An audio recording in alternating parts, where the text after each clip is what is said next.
ఓం నమో భగవతే శ్రీరమణాయ. చాలా సంతోషం నాయన. మహర్షుల వారు నిద్రను గురించి, అంటే సుషుప్తావస్థను గురించి ఎప్పుడూ ప్రస్తావిస్తూ ఉండేవాళ్ళు. నిద్ర అనేది అజ్ఞానం కాదని, అది నీ సహజత్వమని, అక్కడ ఉన్నదే జ్ఞానమయమని ఎన్నోసార్లు చెప్పటం జరిగింది. ఇదే విషయాన్ని దాదాపు 7-8 నెలల క్రితం మనం ప్రస్తావించుకున్నాం. అసలు నిద్ర అంటే ఏమిటని. అయితే అందులో దాగి ఉన్నటువంటి ఇంకొంచెం సూక్ష్మ విషయాలని కాస్త లోతుగా పరిశీలించవలసిన అవసరం ఎంతైనా ఉంది. ప్రతి ఒక్కరూ నిద్ర వద్దనరు, పైగా నిద్ర కావాలంటారు. నిద్రలో ఏముందో తెలియకపోయినా, తమ స్వరూపం ఏమిటో తెలియకపోయినా, ఈ దైనందిక జీవితం నుంచి దూరంగా వెళ్ళటానికి ప్రతి ఒక్కరూ తహతలాడుతూ ఉంటారు. నిద్ర నీ సహజత్వమే, కానీ ఆ విషయం నిద్రలో నీకు తెలియదు. ఎందుకని? వ్యక్తిత్వము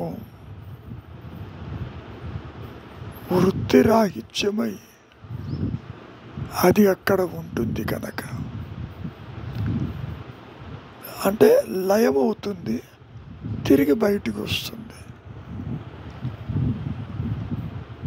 ఆనందమయ కోశంతో ఉంటుంది సుషుప్తావస్థలో.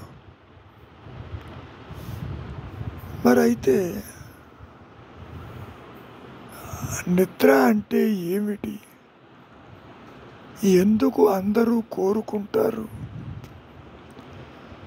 ఈ దేహము, ఈ ప్రపంచము, ఈ కష్టసుఖాలు, వీటికి దూరంగా వెళ్ళి ఉండవచ్చునని ప్రతి ఒక్కరూ కూడా ఈ మాయలో నిద్రపోవటానికి సన్నద్ధులవుతారా లేదా?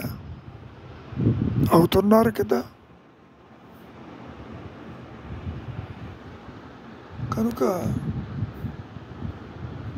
నిద్ర అంటే నీ సహజత్వము. ఆ విషయం అక్కడ తెలియదు. జాగ్రత్త అవస్థలో నిద్రాస్థితి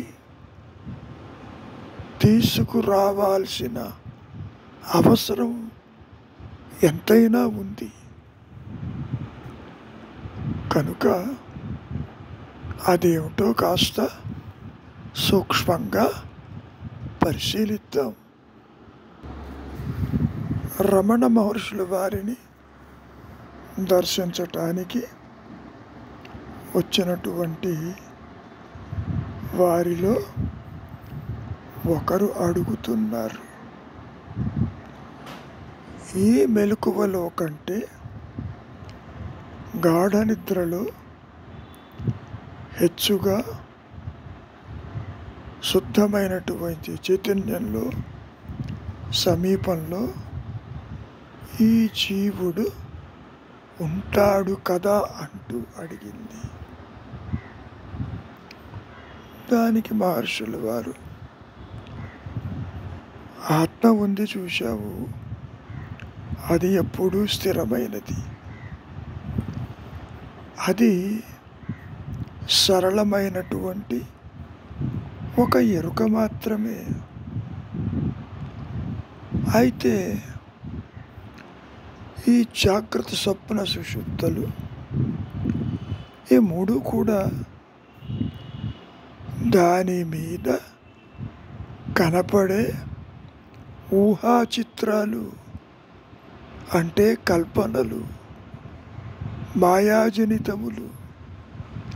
అవేమీ సత్యము కాదు. ఒక విషయం బాగా గుర్తుపెట్టుకో, ఏ క్షణమైనా ఎవరైనప్పటికీ నీ సహజత్వానికి, అంటే ఎరుకకి, ఆత్మకు దూరంగా అసలు ఉండగలరా? అది ఒకవేళ సాధ్యమైతేనే. ఇప్పుడు అడుగుతున్నావే, ఈ ప్రశ్నలకి అవకాశం ఉంది. అయినప్పటికీ నువ్వు అడుగుతున్నావు. ఈ మెలకువలో కంటే గాఢ నిద్రలు, సుషుప్తావస్థలు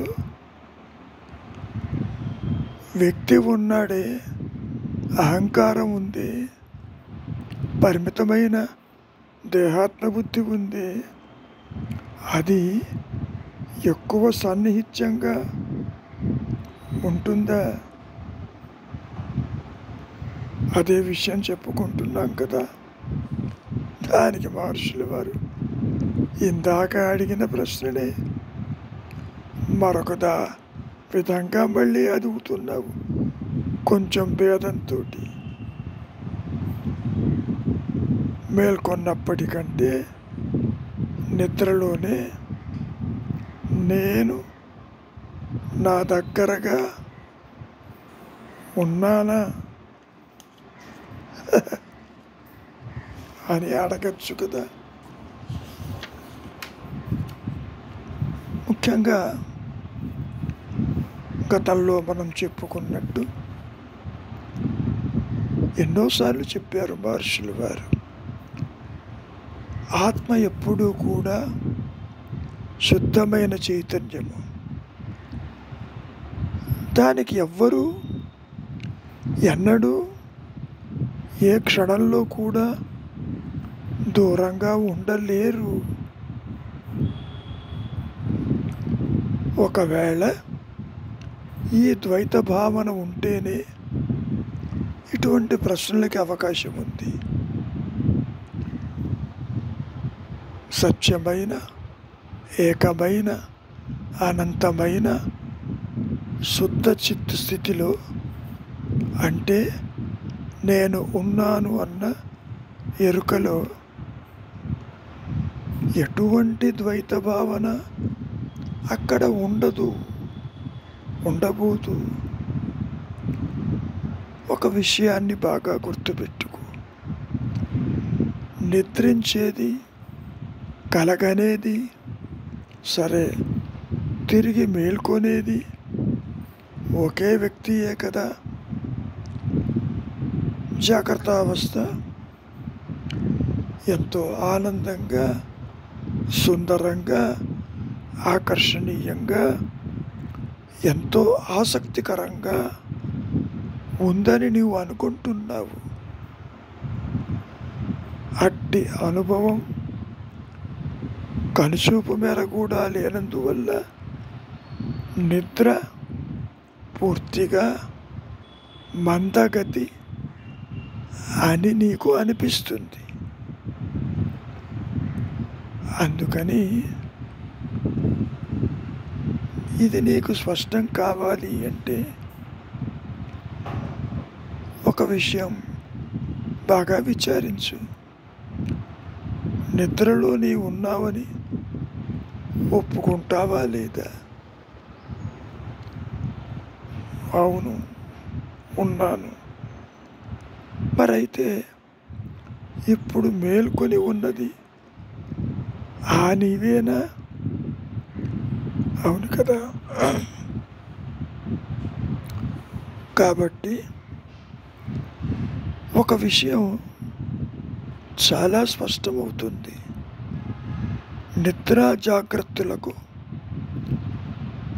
కంటిన్యూటీ ఒకటి ఉన్నది. అది ఎటువంటిది అంటే అది కేవలం శుద్ధమైన ఉనికి మాత్రమే. అయితే ఈ రెండు అవస్థలకి భేదం ఒకటి ఉన్నది. దేహము, జగత్తు, విషయాలు మొదలైనవి. అవునా కదా? సామాన్యంగా మెలకువలో కనిపించి అవి నిద్రలో అదృశ్యమైపోతున్నాయా లేదా? ఆ విషయం నీకు తెలియదంటావు కూడా. నిజమే మరి. ఈ దేహ జగద్భావనలు నిద్రాస్థితిలో ఉండవు కదా. కానీ ఇప్పుడు నిద్రలో నాకేమీ తెలియదనటానికి మరి నిద్రలో నీ ఉండవలసిందే. మరి అది ఇప్పుడు చెప్పేది ఎవరు మరి? మేల్కొన్న వ్యక్తి కదా. నిద్రిస్తున్నప్పుడు నీవు అలా అనలేవు కదా. దీని అర్థం ఏమిటి? ఆ వ్యక్తి ఎవరైతే ఆత్మని, తన సహజత్వాన్ని దేహంతో తాదాప్యం చేస్తున్నాడో ఆ వ్యక్తి నిద్రలో ఎటువంటి చైతన్యము లేదంటాడు. దీనికి కారణం నీవుగా ఉండక దేహం అనుకుంటున్నావు కనుకనే కదా. నీ చుట్టూరా జగత్తుని, సంసారాన్ని, ఇతరులని, కష్టసుఖాలని చూస్తున్నావా లేదా? ముఖ్యంగా ఈ మెలకువలు సర్వము ఎంతో ఆనందంగా, సుందరంగా, సంతోషప్రదంగా ఉంటుందని కూడా అంటున్నావా లేదా? అందుకని ఈ విషయంతో నీవు పోలుస్తూ నీకు నిద్రాస్థితి మాంద్యస్థితి అనిపిస్తుంది. అక్కడేమీ లేదంటావు. నిజమే, నీవు ఆ సుషుప్తావస్థలో వ్యక్తిగా లేవు మరి. అందుకని ఆ విషయాలు ఇక్కడ జరుగుతున్నవి అవి కూడా లేవు కదా. అయితే విచారించు, యథార్థమేమిటి, అసలు సత్యమేమిటి, ఆ స్థితి ఏమిటి అంటే అది ఉనికే కదా. ఈ మూడు అవస్థలలోనూ అనుస్యూతంగా కంటిన్యూస్గా ఉన్నది నేను ఉన్నాను అన్న ఎరుక తప్ప మరొకటి కాదు కదా. వ్యక్తి విషయాలు అలా లేవు కదా. అవి కనపడి అదృశ్యమైపోతున్నాయి కదా. కనుక కేవల స్థితి ఏదైతే తురీయంగా అంతర్గతంగా తనకు తానుగా తనలోనే శాశ్వతంగా ఉన్నదో మరి ఇక్కడ జగత్తు శరీరాలు ఆ విధంగా లేవు కదా. దేహం పుడుతున్నది, పెరుగుతున్నది, నశిస్తున్నది కదా. పోనీ జగత్ ఏమైనా నీకు కనపడుతుందా? ఈ దేహంతో పాటే అది కూడా నశించిపోతుంది కదా.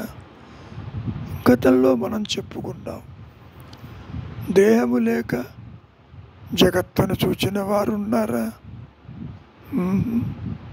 లేరు కదా. కనుక ఈ దేహాదులు, ఈ జగత్తు, ఈ సృష్టి, ఈ సంసారము అవి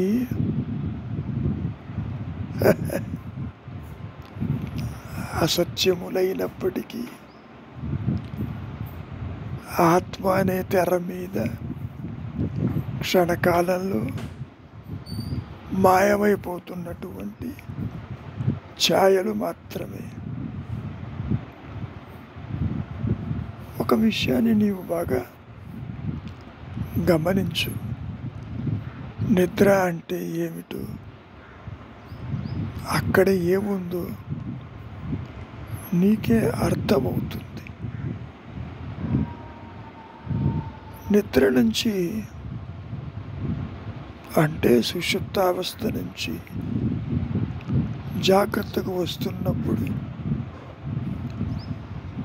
నేను అనే ఆలోచన ఆరంభం కావాలి. ఆ తరువాత మనస్సు ప్రవృత్తమవుతుంది కదా. అప్పుడు నీకు ఆలోచనలు, ఇంద్రియ వ్యాపారములు, శారీరక చేష్టలు అన్నీ మొదలవుతాయి.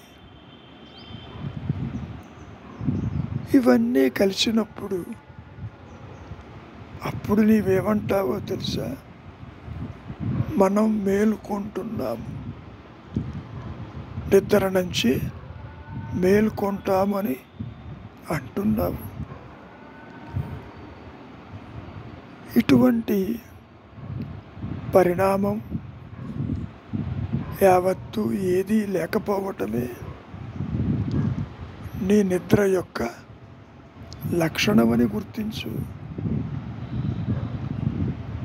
మరి దీని అర్థం ఏమిటి? మెలకువలో కంటే హెచ్చుగా అధికంగా ఉన్నటువంటి శుద్ధ చైతన్యానికి మరి నీవు దగ్గరగా ఉన్నట్టే కదా. అంత మాత్రం చేత ఎప్పుడూ నిద్రావస్థనే కోరరాదు. ఒకటి, అది సాధ్యం కాదు. ఇతర అవస్థలలో కూడా క్రమానుగతం ఉన్నది కదా. ఇంకోటి ఏమిటి? ఆ అవస్థ జ్ఞానిదైన ఆనంద స్థితి కూడా కాదు. మరి ఆ స్థితి నిత్యం వస్తూ పోతూ ఉండేది కాదు. ఆనంద స్థితి, ఆత్మస్థితి, సహజ స్థితి వచ్చిపోయేది కాదు. దానికి ఉదయాస్తమానాలు ఉండవు. అంతేకాదు, ఆత్మకి మతిమరుపు అంటూ ఉండదు సుమా. అంతేకాదు, నిద్రావస్థను అక్కడ ఎరుక కలదిగా ఎవరు కూడా అనుకోరు. కాబట్టి సత్యము నెరిగినటువంటి జీవన్ముక్తులకి ఈ నిద్రాస్థితికి, సహజ స్థితికి ఎట్టి పోలిక ఉండదు సుమా. కారణం ఈ ఆలోచనలు పరిమితమైనటువంటి వ్యక్తి భావనము నిద్రావస్థలో ఉండదు. ఇచ్ఛాశక్తి వల్ల నీవు దాన్ని మార్చటానికి ఎంత ప్రయత్నము చెయ్యాలన్నా చెయ్యలేవు, అది వీలు కాదు. ఆ స్థితిలో ఏ యత్నము కూడా సాధ్యము కాదు సుమా. అక్కడ శుద్ధ చైతన్యం దగ్గరే ఉన్నప్పటికీ ఆత్మ సాధన సమర్థములైనటువంటి కొన్ని యత్నాలకది అనువైన స్థితి కాదు. మరి అది గుర్తించు. మరి నువ్వేదో సాధన చెయ్యాలి, చిత్తమలములు తొలగించుకోవాలి, చంచలమైన మనస్సుని స్థిరత్వానికి తీసుకురావాలి. అది ఎక్కడ సాధ్యం అనుకుంటున్నావు? దానికి మరి అనువైనటువంటి ప్రోత్సాహము, ప్రయత్నములు ఒక్క జాగ్రత్తావస్థలోనే సాధ్యము సుమా. నిద్రలో నిశ్చలత జాగ్రత్తలో లభించటానికి ఆలోచనలు అడ్డుగా ఉన్నాయా లేవా?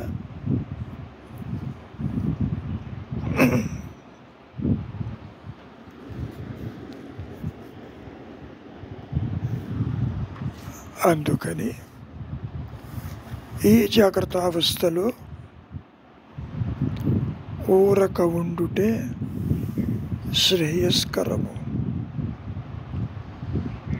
ఆలోచనలకి తావివ్వక స్థిరచిత్తుడువై నిలిచి ఉండు. అప్పుడే ఏ అహం స్ఫురణ అయితే ఉన్నానని ప్రకాశిస్తున్నదో అదే దైవమని తెలుసుకో. ఈ సాధకుడికి నిశ్చలతే గమ్యము సుమా.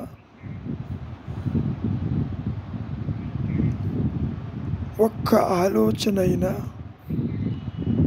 ఏ క్షణకాలమైనా నిలుప ప్రయత్నిస్తే లక్ష్యమైన నిశ్చలత మార్గంలో నీవు ఎంతో ముందుకు సాగటానికి అది బాగా ఉపయోగపడుతుంది. అందుకని ప్రయత్నము అవసరమే. మరి అటువంటి ప్రయత్నము ఈ జాగ్రత్తావస్థలోనే వీలవుతుంది. కారణం ఇక్కడ ఎఫర్ట్ ఉంది, ఎరుక కూడా ఉంది. ఆలోచనలు అరికట్టడము ఉంది. You can make this mind divide of thoughts. అంటే ఆలోచన లేని మనస్సుని నీవు తయారు చేసుకోగల సామర్థ్యము ఈ జాగ్రత్త అవస్థలో ఉంది. ఆ విధంగా నిద్రలో ఉన్నటువంటి శాంతి లబ్ధమవుతుంది కదా, అవునా కదా? జ్ఞాని యొక్క స్థితి అదే. మరి ఒక రకంగా తీసుకుంటే అది నిద్ర కాదు, మెలకువ కాదు. ఆ రెంటి అంతరంలో ఉన్నదేదో అందు నిద్రలోని నిశ్చలత, మెలకువలోని ఎరుక రెండు ఉన్నాయి కదా. దాన్నే మనం జాగ్రత్త సుషుప్తి అని, సుషుప్తి జాగ్రత్త అని చెప్పుకుంటాం. కనుక నిద్రలోని నిశ్చలత, మెలకువలోని ఎరుక, దాన్ని మనం స్వరూప జ్ఞానమని మాయలో చెప్పుకోవచ్చు. ఇందాక చెప్పినట్టు దాన్నే జాగ్రత్త సుషుప్తి అని మనం ఇక్కడ చెప్పుకుంటాము. మెలకువలోని నిద్రయో, నిద్రలోని మెలకువో, ఇంకా చెప్పాలి అంటే నిద్ర ఎరుగని మెలకువ, మెలకువ ఎరుగని నిద్రలో దాన్ని నీవు ఏ విధంగా వర్ణించినా అంతా ఒకటే శుభ. ప్రత్యేకంగా చూస్తే అది నిద్ర కానీ మెలకువ కానీ కాదు, అవునా కదా? అది అతి జాగ్రత్త అంటే జాగ్రత్తకి అతీతమైనది, లేదా అతి సుషుప్తి నువ్వు అనుకునే నిద్ర కూడా అతీతమైంది. దాన్ని మనం పూర్ణ చిత్ అని చెప్పుకోవచ్చు. పూర్ణ నిశ్చలత, సంలీలము, అది మెలకువకు నిద్రకు నడుమ అంతరంలోనిది. దాన్ని మనం గతంలో కూడా ఎన్నోసార్లు చెప్పుకున్నాం. రెండు ఆలోచనల మధ్య ఉన్నది ఆ స్థితేను. దీనికి కారణం ఆలోచనలన్నిటికీ మూలం కూడా అదే కదా. నీవు నిద్ర నుంచి లేచినప్పుడు ఆ విషయం మనకు తెలుస్తుంది. ఇంకో రకంగా దీన్ని మనం చెప్పుకోవాలి అంటే ఆలోచనలు నిద్ర అందలి నిశ్చలతలో జనించినవే కదా. ఎప్పుడైతే నిద్రలోని నిశ్చలత మరుగై మెలకువలో చెలరేగుతున్నటువంటి సంక్షోభానికి కారణం ఏమిటో తెలుసా? ఆలోచనలే. కనుక ఆలోచనల మూలానికి నీవు చేరితే అక్కడ నిద్రలోని నిరాకులతను అందుకుంటావు. నీవు నీవుగా ఉంటావు, నీ సహజత్వంలోనే ఉంటావు.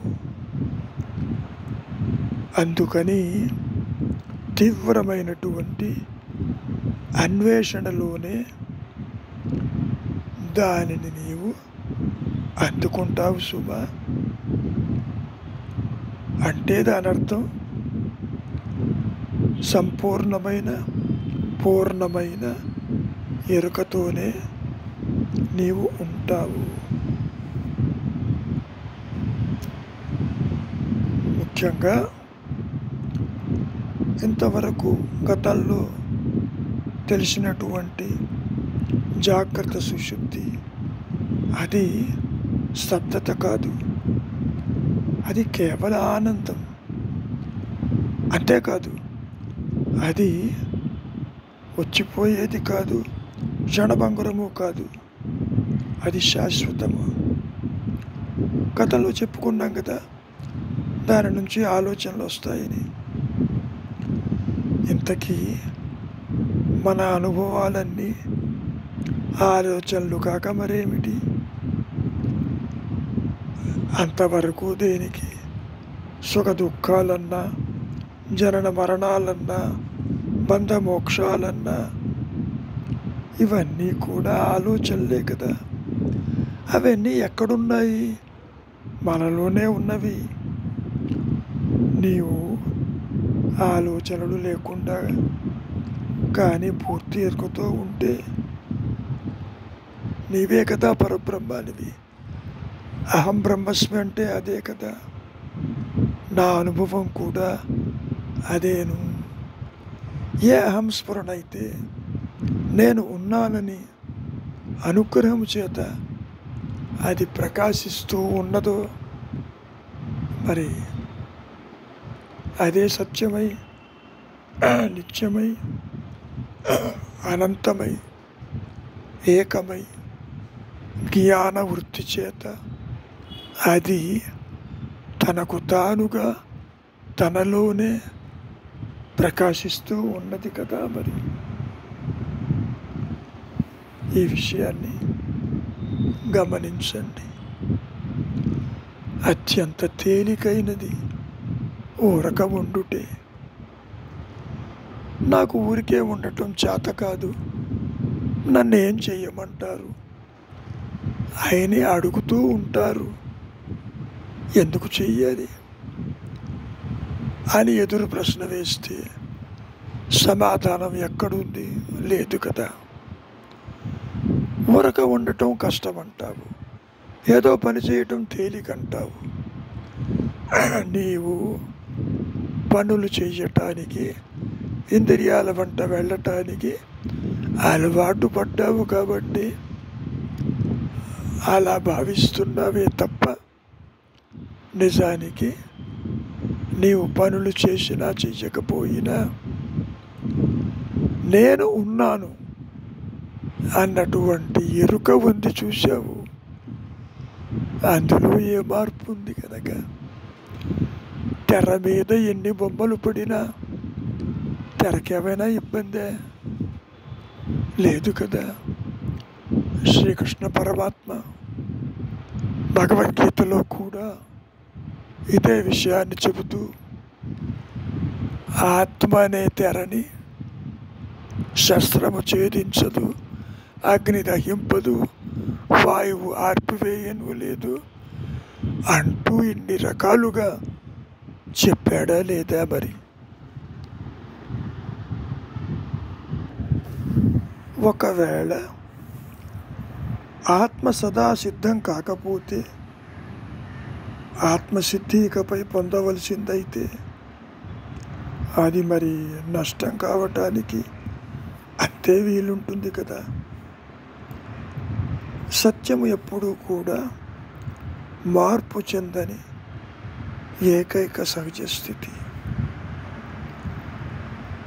నీవు అనుకున్నట్టు అది వచ్చిపోయేదైతే మరి అది అశాశ్వతం కదా.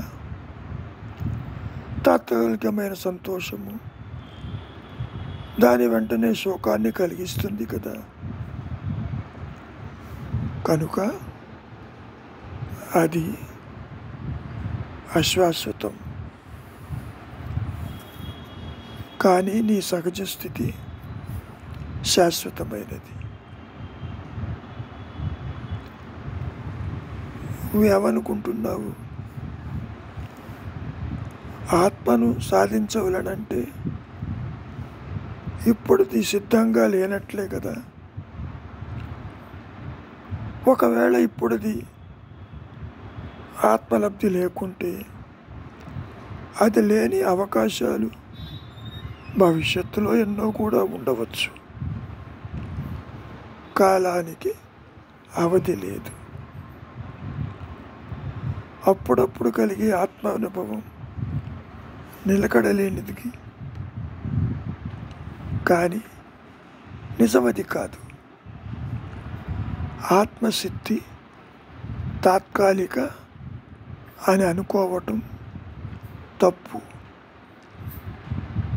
ఆత్మస్థితి, ఆత్మసిద్ధి తురీయము, శాశ్వతమైనది, మార్పు లేనిది. కనుక ఉన్నది ఉన్నట్టు, లేనిది లేనట్టు ఒక్క ఆత్మ ప్రకాశం తరువాతనే నీకే అవగతమవుతుంది. నిద్రాస్థితి తాత్కాలిక మరణమని మనం ఎన్నోసార్లు చెప్పుకున్నాం. స్వరూప జ్ఞాన స్థితి యందు, తురీయమందు అవస్థాత్రయములెక్కడ, జనన మరణాలెక్కడ లేవు కదా. కాబట్టి ఈ పుట్టుక యొక్క ప్రయోజనం, ఈ మాయ యొక్క ప్రయోజనం, ఈ సృష్టి యొక్క ప్రయోజనం నీవు ఆత్మవేను అని గుర్తించటానికి ఇది ఒక సదవకాశం. మంచిది. మౌనమే శరణ్యం.